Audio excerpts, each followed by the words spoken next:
हरे कृष्णा। जय माता दी। राधे राधे। नमस्कार मेरे प्यारे साथियों। सभी बड़े को प्रणाम, छोटों को गॉड ब्लेस यू। भगवान की कृपा हम सभी के घरों में बनी रहे, सभी का परिवार सुखमय रहे, सबका जीवन भगवान की कृपा पे बहुत ही खुशहाली से चलता रहे। इन्हीं शुभकामनाओं के साथ मैं शशि शेखर मिश्रा आप लोगों के समक्ष प्रस्तुत हूँ। एक्साइटेड हूँ। कल से नवरात्रि का त्यौहार हमारे जीवन में आने वाला है। एक बार फिर लगभग 9 महीने के बाद हम लोग का जीवन में खुशियों का आगमन होगा। माता जी के आगमन के साथ ही नवरात्रि पूजा की शुरुआत से पूरे वातावरण में एक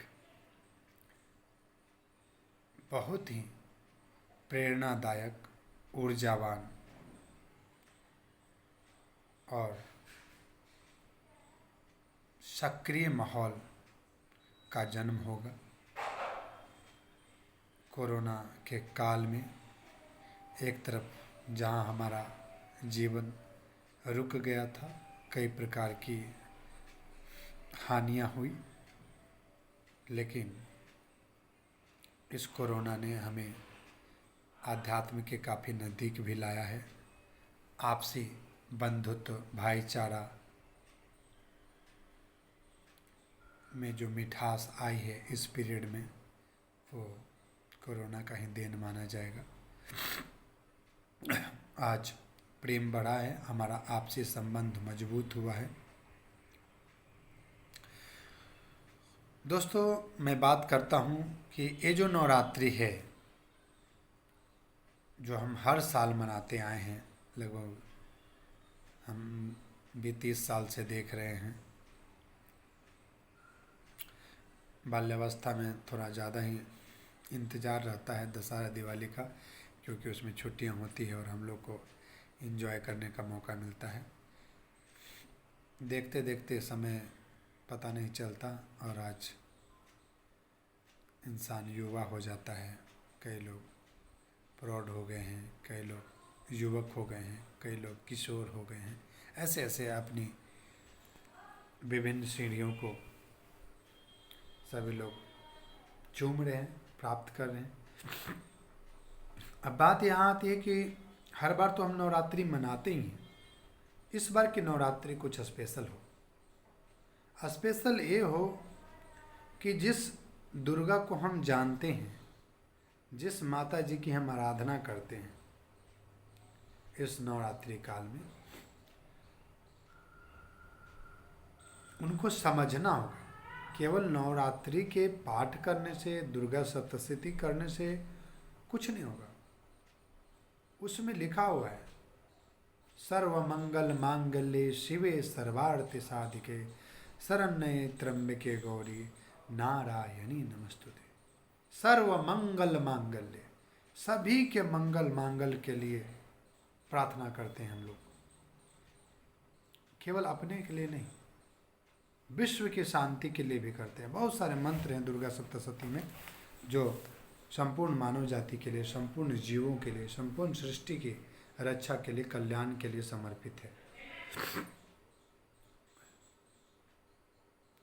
तो हम जब पढ़ते हैं 9 दिन हमारा दिमाग ठीक रहता है, हम भक्ति में रहते हैं, हमारे मन में सबके प्रति श्रद्धा प्रेम रहता है। लेकिन नवरात्रि के जस्ट बाद धीरे धीरे फिर दूसरे चीज का आवरण हम पे क्यों चढ़ जाता है?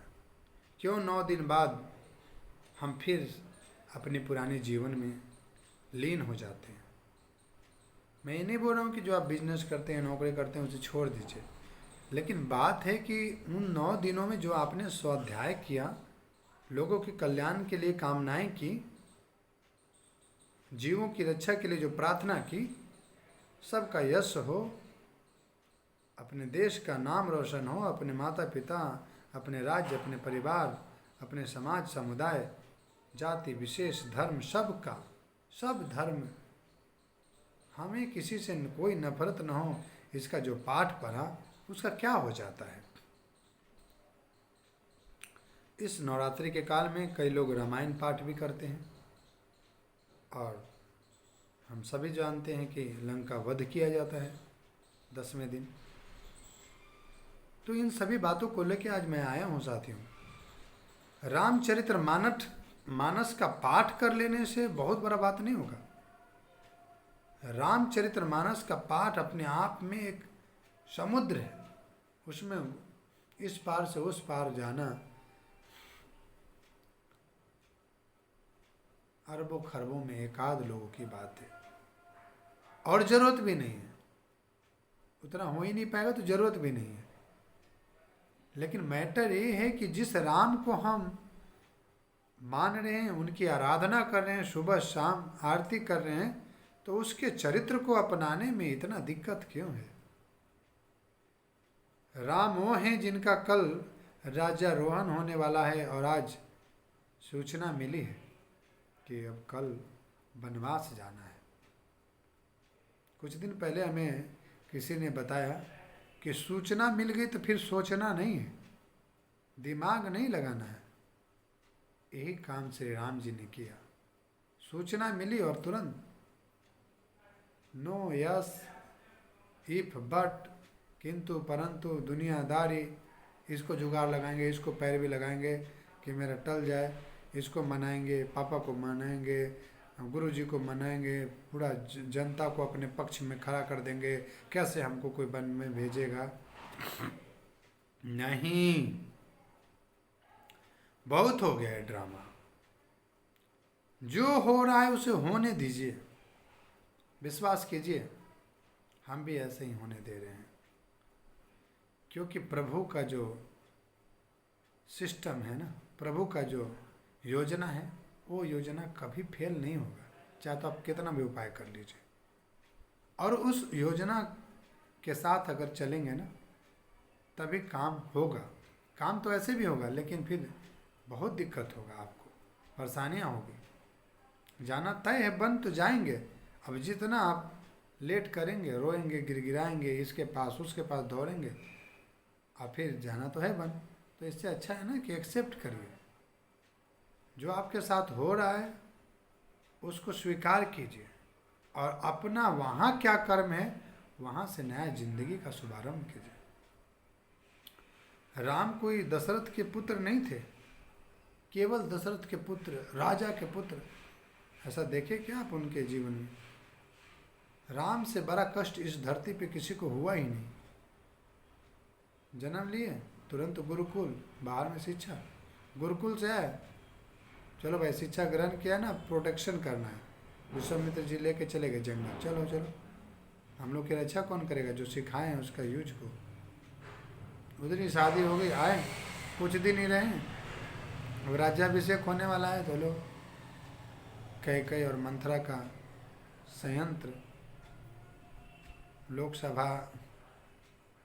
भंग हो गई है ना, सारे विधायक विपक्ष में हो गए, पक्ष में रहते हुए भी विपक्ष में हो गए। जो सबसे ज़्यादा मानता था वही उसके विपरीत हो गया। और एक वोट, बोलते हैं ना, एक वोट सृष्टि को हिला देती है, सत्ता को पलट देती है। एक वोट था कैकेयी का, वो गिर गया। उस सभी वोटों पे भारी पड़ा। तो कहने का मतलब ये है कि राम हमेशा त्याग के लिए खड़ा रहे। जो उन्हें आदेश मिला, जो उन्हें सूचना मिली, उसमें सोचने में समय बर्बाद नहीं किए, अपना आगे का काम शुरू किया। और जो लोग उनके साथ आए, बोले ऐसा नहीं, हम आपके साथ है, विरोध करेंगे, ये है वो है। मतलब विरोध मैं ही नहीं करूँगा तो आप मुझे मानते हो तो आप कैसे करोगे, अदरवाइज आप मुझे मानते नहीं हो। कितनी शालीनता से उन्होंने सारे संकटों को, देश के विद्रोह को शांति में कन्वर्ट किया। ऐसे होते हैं राम, जिन्होंने केवल दिया, लेने के बारे में कभी सोचे नहीं। वही नहीं है, रामायण में हर किरदार जो राम से जुड़ा है उसने केवल समर्पण किया है। चाहे वो लक्ष्मण की बात हो, चाहे वो सीता की बात हो, चाहे वो भरत की बात हो, शत्रुघ्न की बात हो, उर्मिला की बात हो, जिस किसी का भी नाम लेंगे, कई नाम है, वो कम पड़ेगा। हनुमान का नाम लीजिए, किसी ने अपने नाम के बारे में नहीं सोचा, अपने शौक मौज की लाइफ के बारे में नहीं सोचा मेरे साथियों। तो मेरे कहने का मतलब यही है कि आप अगर राम की आराधना करते हैं, अगर आप दुर्गा की आराधना करते हैं, तो आपको तप करना पड़ेगा, तपस्या करना पड़ेगा, और उस तपस्या का फल आप भोगें, ऐसा कभी न सोचे मेरे मित्रों कि हमने सरकारी नौकरी प्राप्त कर लिया है, हमने प्राइवेट नौकरी प्राप्त कर लिया है, हम इस सत्ता पे आसीन हो गए हैं और अब मेरा हक है, 1,00,000 रुपया, 50,000, 10,000, 20,000, जो भी अधिकार और जो भी फैसिलिटी मिल रहा है, इसको अब मुझे भोगना है, इसका सदुपयोग करना है, इसका उपभोग करना है। ऐसे भ्रम में मत पड़िए। आपने जो मेहनत की है, उस मेहनत का यही परिणाम है कि आप जनता के सेवक बने हैं, और अब आप इस सेवा के हकदार बने हैं।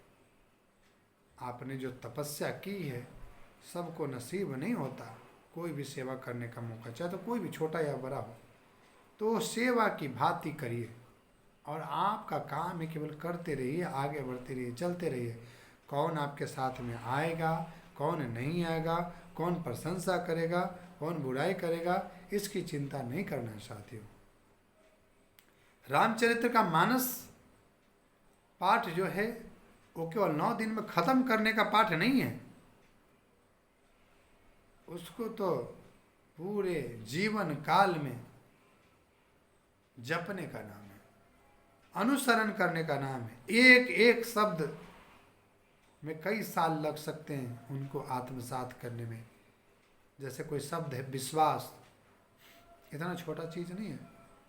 विश्वास अगर किया है तो सुख में दुख में हर प्रकार में आपको साथ निभाना है। सत्य की राह पे चले, तो ऐसा नहीं कि 10,000 रुपये बच रहा है तो झूठ बोल दिए। नो, व्यवसाय अलग जगह है, लेकिन जहाँ नैतिकता की बात होती है, बातचीत नॉर्मल भी बात होती है, वहाँ भी लोग झूठ बोल देते हैं। 1 बीघा खेत है तो बोले 10 बीघा खेत है, 10,000 सैलरी है तो बोलते 50,000 सैलरी है, और भी कई प्रकार के झूठ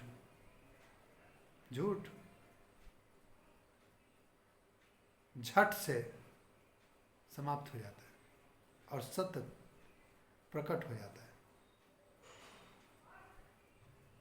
झूठ झट से मिट जाता है और सत्य सनातन है, शाश्वत है, उसे कोई मिटा नहीं सकता। तो जो सत्य है, जो धर्म है, जो विश्वास है, जो श्रद्धा है, जो लगन है, जो मेहनत है, जो त्याग है, जो बलिदान है, जो समर्पण की भावना है, वो अपने जीवन में एक एक करके लाने की जरूरत है। इसी का नाम नवरात्रि, नया रात्रि, नव जीवन का आगमन होने वाला है। इस नवरात्रि में जो हम सोते हैं, सुबह में उठते हैं तो एक नया संकल्प, एक नया विचार, एक नया ऊर्जा के साथ उठते हैं, और यही नव वर्ष का आगमन कराता है, नव जीवन का आगमन कराता है।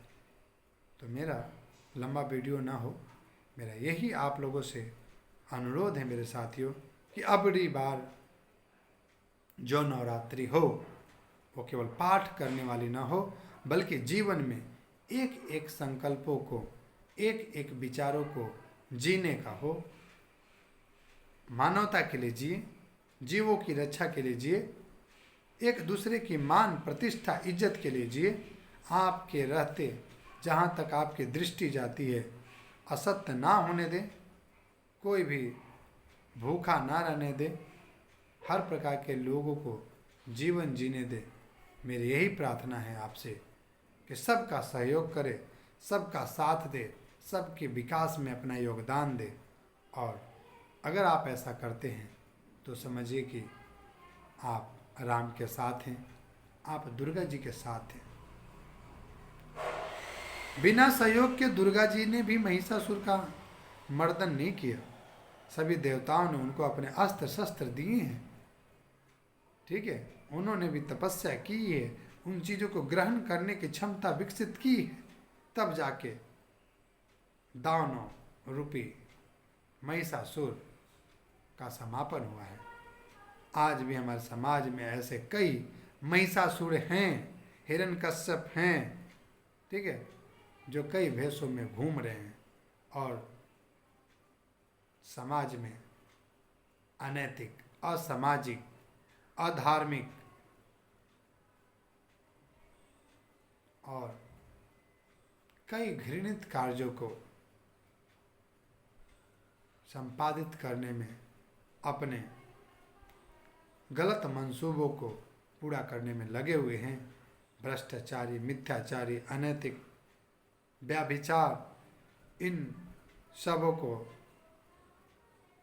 लाकर वो समाज को भ्रष्ट करना चाहते हैं। लेकिन मैं उन्हें वार्न करना चाहता हूँ, चेतावनी देता हूँ कि आने वाले समय में हम सब युवा मिलकर इसका पूरा विरोध करेंगे।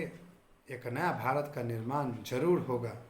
और इस नवरात्रि से आप सभी युवाओं से, सभी बुजुर्गों से, सभी हम उम्र के साथियों से, चाहे वो महिला हो या पुरुष हो, चाहे वो छोटी बच्ची हो या युवा हो, युवती हो, महिलाएं हों, सब लोग मिलके मेरा साथ दें। अपने जगह पे अपने समाज, देश, परिवार, सबकी भलाई के लिए काम करें, सबका अच्छा सोचें। कोई परिपूर्ण नहीं होता। ये न सोचिए कि मैं इतनी अच्छी अच्छी बातें बोल रहा हूँ तो मेरे में भी कई अवगुण हैं, तो मैं भी उन अवगुणों को धोने का प्रयास करूँगा। और एक दिन में कोई अवगुण धुलता नहीं है, ये कोई छोटी मोटी दाग नहीं है। इसको लगातार दो धारी तलवार से काटना पड़ता है और उसमें लगा हुआ हूँ। और आप सबका साथ रहा तो ज़रूर से ज़रूर एक दिन भगवान का प्रिय भक्त बनूंगा, आप लोगों का सेवा करने का मौका मिलेगा। धन्यवाद साथियों। हैप्पी नवरात्रि, शुभ नवरात्रि, शुभ दशहरा, शुभ दीपावली, शुभ छठ पूजा। और सभी कोरोना को भगाने के लिए पूरा भगवान से प्रार्थना कीजिए, श्री राम से प्रार्थना कीजिए, दुर्गा जी से प्रार्थना कीजिए कि हे कृष्ण, हे राम, हे दुर्गा दी, अब तो इस महामारी को हटा दो। और वो ज़रूर हमारी प्रार्थना सुनेंगी। कल से मंत्रोच्चारण, सात्विक भोजन, सात्विक विचार, सात्विक निद्रा, हर चीज़ सात्विक माहौल को जीने का प्रयास करें। और वो अनंत अब शुरू हो जाए। अब केवल 9 दिन के लिए नहीं, पूरे जीवन भर के लिए ऐसा व्रत धारण कीजिए। ऐसा नहीं कि 9 दिन मांस नहीं खाएंगे और 10वां दिन शुरू। ऐसा ना करो मेरे साथियों, आपसे आग्रह है। 9 दिन रुक सकते हैं तो और रुकिए, और रुकिए, और रुकिए। और ज़्यादा ही रोक नहीं लग रही है, लगाम नहीं लग रहा है, तो बीच बीच में मांसाहारी तो बनी, लेकिन भ्रष्टाचारी, व्याभिचारी, बलात्कारी कभी न बनिए। क्योंकि एक सीख बता रहा हूँ, रावण ने मृत्युशैया पे लक्ष्मण को सबसे बड़ा यही संदेश दिया, सीख दिया कि राम और लक्ष्मण, तुम लोग हमसे जीत गए, जबकि तुम साधारण मानव थे, वनवासी थे, पैदल आए थे, कमज़ोर थे, दुबले पतले हो। और मैं बाहुबली दशानन, जिसका पुत्र इंद्र को जीतने की ताकत रखता है, जिसने यम को वश में किया, वो हार क्यों गया? उसका मात्र एक रीज़न था कि आप लोग चरित्रवान हो और मैं चरित्रहीन हूँ। आप लोग धर्म पे हो, मैं अधर्मी हूँ। आप लोगों ने सत्य का साथ दिया, मैंने असत्य का साथ दिया। आप लोगों ने जग के कल्याण के लिए जीवन जिया, ये युद्ध किया, और मैंने अपने कल्याण के लिए, अपने स्वार्थ के लिए अपनी पूरी सेना, अपने पूरे खानदान को मौत के मुंह में धकेल दिया। तो जीवन में अगर विजित होना चाहते हैं तो धर्म का साथ दे, सत्य का साथ दे, नैतिकता का साथ दे, सबकी मान प्रतिष्ठा के लिए अडिग रहें, और पर सेवा, मानव सेवा, दूसरों की भलाई, दूसरों के कल्याण में अपने जीवन को सौंप दे। भगवान आपका कल्याण अवश्य करेंगे। जय हिंद।